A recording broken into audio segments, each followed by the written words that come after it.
A group of 11 Republicans want Attorney General Jeff Sessions to investigate a number of Obama administration appointees and officials. Among those they are targeting former FBI Director James Comey, Secretary of State Hillary Clinton, and Attorney General Loretta Lynch. This comes as Comey makes the rounds to promote his new book and engages in a back-and-forth battle with President Trump.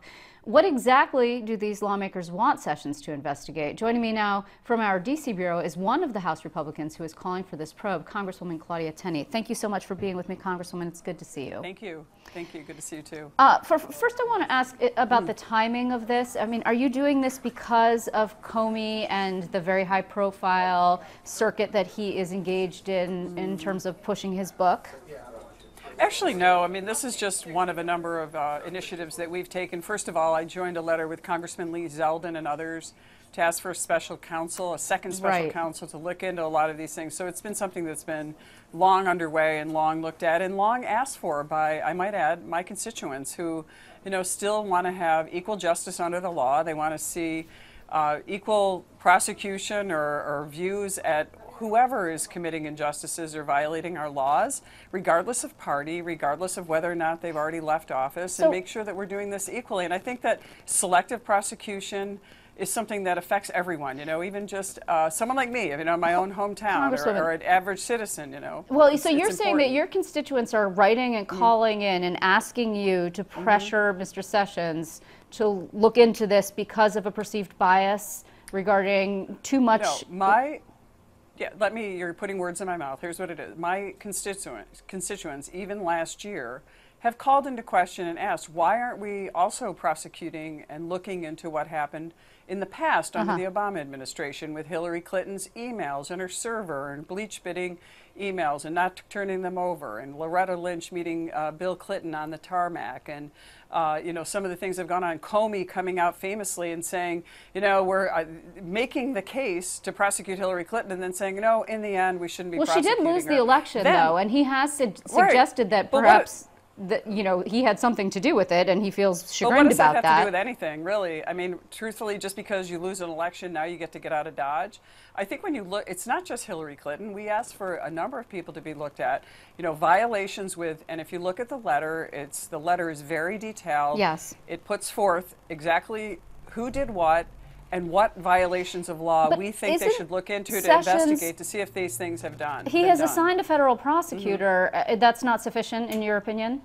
Yeah, well, we actually wrote the letter to the federal prosecutor, John Huber, and we also wrote a letter to Christopher Wray, obviously the new FBI director. But these are important issues. Whether you're a Democrat or Republican, we need to restore the credibility of the FBI. It's an important institution. Our federal government should not be selectively prosecuting and deciding who we're going to go after just because they're a Democrat or Republican. And this could happen on either side of the aisle.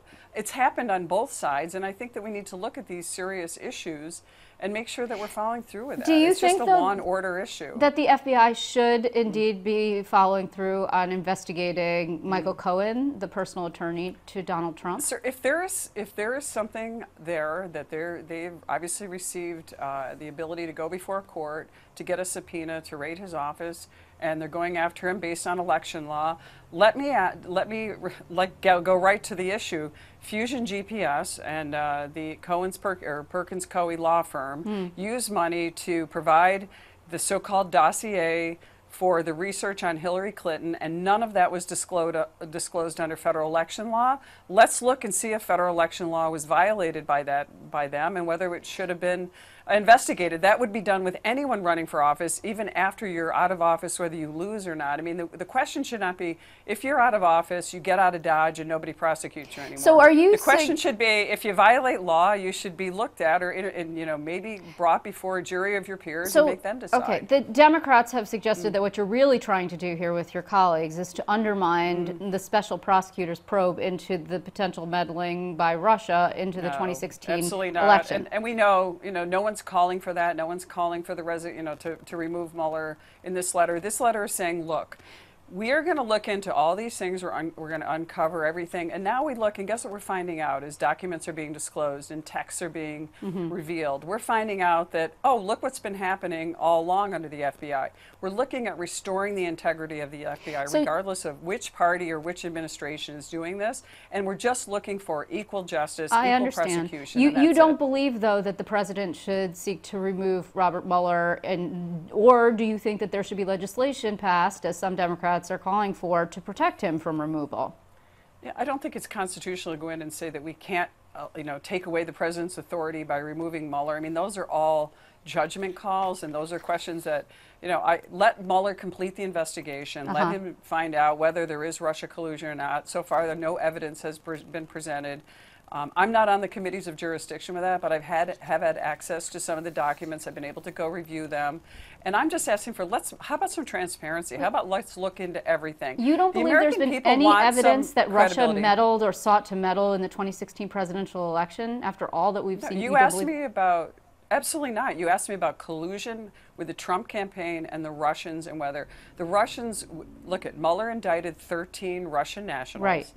It determined after spending $46 million on the Mueller probe, it turned out that about $1.3 million was spent using the internet and social media, mostly transportation from Russia back and forth to the U.S., and most of the money was spent post-election on anti-Trump rallies as opposed to meddling in the election. But do they meddle in elections? Absolutely. They've been meddling in elections all over the world, and not to mention the fact that our own administration, the Obama administration, meddled in an election in Israel when Netanyahu was running. So, yeah, I mean, of course they're meddling in our elections. The Russians don't have the economy and the resources that we do, but they have a geopolitical genius who's evil, who's running their country, okay. So who is very clever and sanctions on Russia, in your opinion, since we're on the topic? Yes. We should. I do support sanctions.